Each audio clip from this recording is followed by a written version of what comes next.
Hello दोस्त Nitish maths classes में आपका स्वागत है। ठीक है, आज हम लोग जानते हैं क्लास 10 एक्सरसाइज 3.1 के बारे में। ठीक है, 3.1 के बारे में पढ़ना क्या है, सबसे पहले हम लोग जानते हैं 3.1 के बारे में पढ़ना क्या है।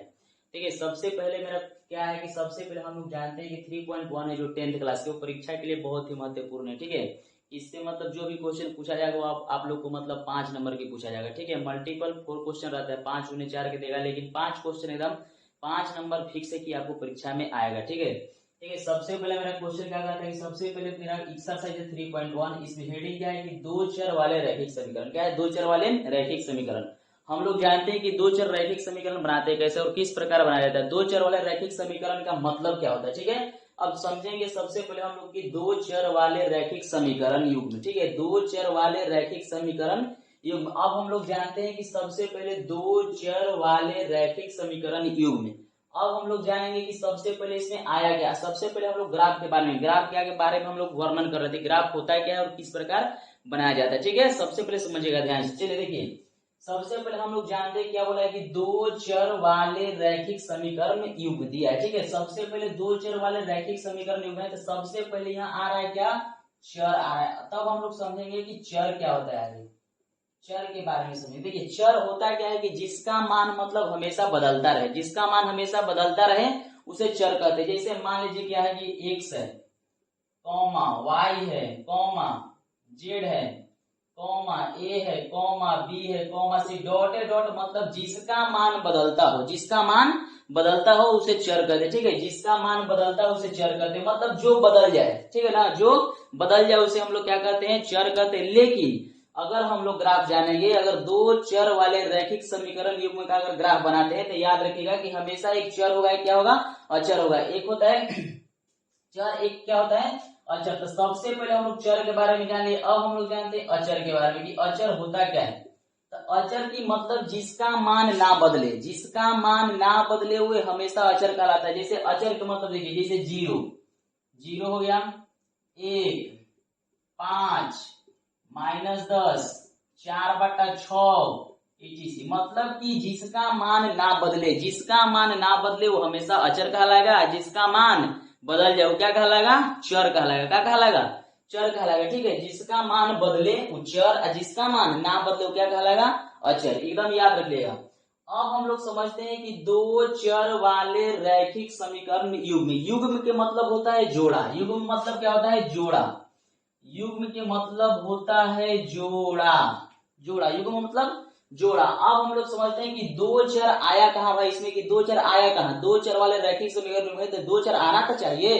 तो चलिए हम लोग जानते हैं कि दो चर आएगा किस प्रकार से। देखिए, चर का मतलब होता है कि कोई भी संख्या, कोई भी अल्फाबेटिकल अक्षर आप ले सकते हैं। ठीक है, इसमें मतलब कोई डरना, आप कुछ भी मान सकते हैं। एबीसीडी के कोई अक्षर मान लीजिए वो चर होगा, और गिनती के कोई भी संख्या मान लीजिए वो अचर होगा। ठीक है, एबीसीडी के कोई संख्या मान लीजिए वो चर होगा, और कोई भी अगर गिनती की संख्या मान लेते हैं तो क्या होगा, अचर होगा। ठीक है, अब चलिए कि दो चर वाले रैखिक समीकरण, दो चर वाले रैखिक समीकरण होता है किस प्रकार है। देखिए, तो दो चर वाले रैखिक समीकरण का एग्जांपल हम लेते हैं कि मान लीजिए कि 2x + y = 6 दिया है, 2x + y = 6। अब हम लोग समझें कि दो चर वाला हुआ कि नहीं हुआ। तो अब समझिए कि इसका में क्या है, फर्स्ट देखते हैं कि x, इसका पावर कितना है 1, y, तो y की पावर कितना है 1। अब देखिए कि एगो x एगो y, तो हमेशा याद रखिए कि एगो चर ई हो गया, एगो चर ई। इसको हम लोग बोलते हैं दो चर वाले रैखिक समीकरण युग्म। ठीक है, दो चर वाले रैखिक समीकरण युग्म। लेकिन ग्राफ बनाने से पहले क्या होता है, सबसे पहले हम लोग ग्राफ के बारे में जानते हैं कि ग्राफ होता क्या है। देखिए, ग्राफ के मतलब क्या हुआ कि सबसे पहले आपको संख्या रेखा के बारे में समझ में आना चाहिए कि संख्या रेखा पर मतलब किस प्रकार क्या क्या होता है। देखिए, सबसे पहले संख्या रेखा पर देखिए, तो संख्या रेखा हम पार लेते हैं, हो गया संख्या रेखा। संख्या रेखा के बीच में हमेशा सेंटर होता है। सेंटर का मतलब केंद्र, सेंटर मतलब क्या होता है, केंद्र होता है। चलिए हम बीच में क्या कर लिए, केंद्र ले लेते हैं। अब यहाँ देखते हैं कि क्या होता है कि यहाँ पे होता है x, x डैश, y और y डैश होता है। तो यहाँ हो गया x अक्ष, यहाँ होता है x डैश अक्ष, यहाँ होता है y अक्ष, यहाँ होता है y डैश अक्ष। अब हम लोग इसको क्या बोलते हैं, x एक्सिस बोलते हैं, इसको बोलते हैं कोई x डैश एक्सिस। चलिए x अक्ष बोलेंगे, इसको क्या बोलेंगे, x डैश अक्ष बोलेंगे। इसको बोलते हैं y अक्ष, इसको बोलेंगे y डैश अक्ष। y डैश अक्ष। लेकिन ग्राफ बनाते समय हम लोग को यह ध्यान देना होगा कि ग्राफ का मान, अगर ग्राफ हम लोग अगर क्वेश्चन को सॉल्व करते हैं, ग्राफ का मान जितना छोटा आता है ग्राफ उतना ही सटीक और सही बनता है, ठीक है। अगर हम लोग क्या करते हैं कि अगर x के मान लेते हैं 5 और y के मान लेते हैं 20, तो ग्राफ बनाने में हमेशा दिक्कत होगा, ठीक है। ग्राफ बनाने में हमेशा क्या होगा, दिक्कत होगा। इसीलिए x का मान भी छोटा और y का मान भी छोटा। अगर हम लोग दोनों का मान छोटा मानते हैं तो ग्राफ हमेशा सही बनेगा, ठीक है। अगर हम लोग दोनों का मान छोटा मानते हैं तो हमेशा ग्राफ क्या बनेगा, सही बनेगा। इसके लिए याद रखिएगा कि हमेशा, लेकिन ग्राफ में होता क्या है, तो सबसे पहला बात कि दो चर वाले रैखिक समीकरण को हल करके, दो चर वाले रैखिक समीकरण को हल करके सबसे पहले उससे दो मान प्राप्त कर लेते थे। दो मान किसका किसका प्राप्त होता है, अगर कोई भी दो चर वाले रैखिक समीकरण होगा मेरे भाई, ठीक है, कोई भी अगर दो चर वाले रैखिक समीकरण होगा तो याद रखिएगा कि सबसे पहले अगर हम क्वेश्चन में अगर x का मान रखते हैं बाबू, अगर x के मान पुट करते हैं तो हमेशा हमको y का मान प्राप्त होगा, ठीक है। अगर x का मान पुट किए तो y का मान हमको प्राप्त होगा, एकदम याद रखना है। अगर y के मान पुट किए तो याद रहे कि हमेशा x के मान प्राप्त होगा। अगर मान लीजिए कि हम यहाँ मान लीजिए एक डालते हैं, मान लीजिए कि x का मान मेरा 0 हो गया, माना लेट कर लिया, ठीक है। ये कोई क्वेश्चन नहीं है, लेकिन बता रहे हैं कि अगर कोई समीकरण में अगर कोई दो चर वाले रैखिक समीकरण हो, उसमें अगर आप x का मान डालेगा हमेशा y का मान प्राप्त होगा, अगर y के मान डालेगा हमेशा किसका मान प्राप्त होगा, x का मान प्राप्त होगा, ठीक है। यही है ग्राफ का नियम। ग्राफ होता क्या है कि सबसे पहले देखा जाता है कि ग्राफ बनता है कैसे, ठीक है। अब ग्राफ बना लिए, दो चर रैखिक समीकरण हल कर लिए और मान भी निकाल लिए, ठीक है। तो एक रैखिक समीकरण से आपको दो मान प्राप्त करना होगा। एक रैखिक समीकरण से हमेशा कम से कम कितना मान, दो मान प्राप्त करना होगा, और दूसरा समीकरण से भी हमेशा आपको कितना मान प्राप्त करना होगा, दो मान प्राप्त करना होगा। अगर दो मान आप प्राप्त कर लेते हैं तो आपको मतलब ग्राफ बनाने में आसानी होगा और ग्राफ सही सही बनेगा। लेकिन ग्राफ बनाने से पहले सबसे पहले हम लोग क्या जानते हैं कि सबसे पहला मान x का निकालेंगे, ठीक है। x का मान रखेंगे, हमेशा y का मान आएगा। अगर ग्राफ भी बनाते हैं तो हमेशा x बनाएंगे, उसके बाद y। हमेशा x y के सापेक्ष चलता है, ये नहीं कि y के सापेक्ष x चलेगा, नहीं। इस प्रकार अगर आप बनाते हैं तो हमेशा गलत होगा, ठीक है।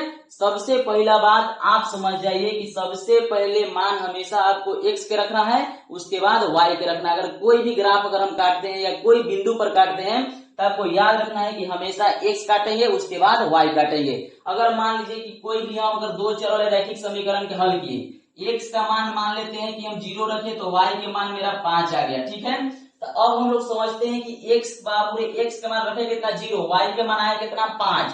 तो अगर ग्राफ अगर काटते भी हैं तो हम कितना लिखेंगे कि 0,5। इससे पता चलता है कि x के मान 0 और y के मान 5 होगा, ठीक है। x के मान 0 और y के मान 5 होगा।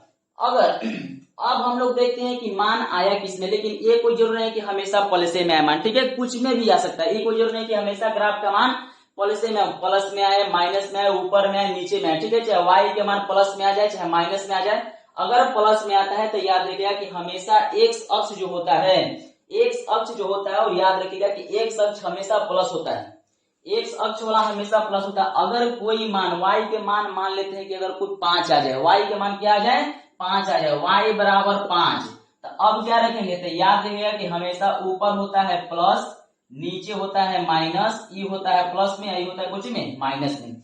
याद रखना कि x अक्ष वाला संख्या हमेशा प्लस, x डैश अक्ष वाला संख्या हमेशा माइनस, y अक्ष वाला संख्या हमेशा प्लस और y डैश अक्ष वाला संख्या हमेशा माइनस, ठीक है। अगर मान लेते हैं कि x के मान मेरा कितना आ गया 0,5, तो अब देखते हैं कि हम 0 रखेंगे कहाँ भाई, तो 0 हमारा होता है कहाँ संख्या लगा पर सेंटर में, यहाँ होता है 0।